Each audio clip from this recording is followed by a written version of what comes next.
Nandito kami para mangolekta ng buwis. Nandito na naman kayo. Ilang beses ko ba sasabihin sa inyo na hindi ako magbabayad ng buwis?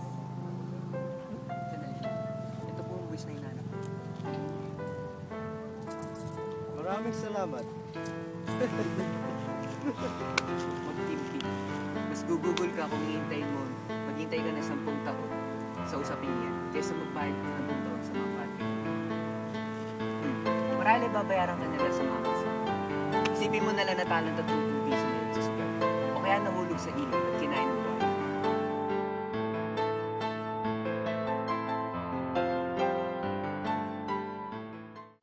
Itinaas na namin ang buwis. Nadagdagan ng 30 piso. Ano? 30 piso?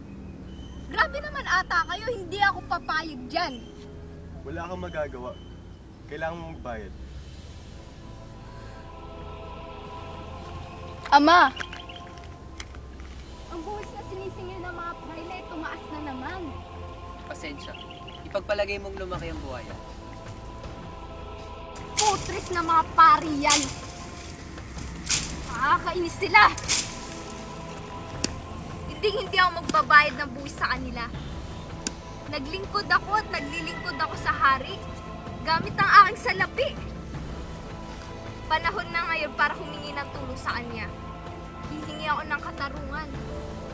At gusto ko na ibigay niya sa akin yun.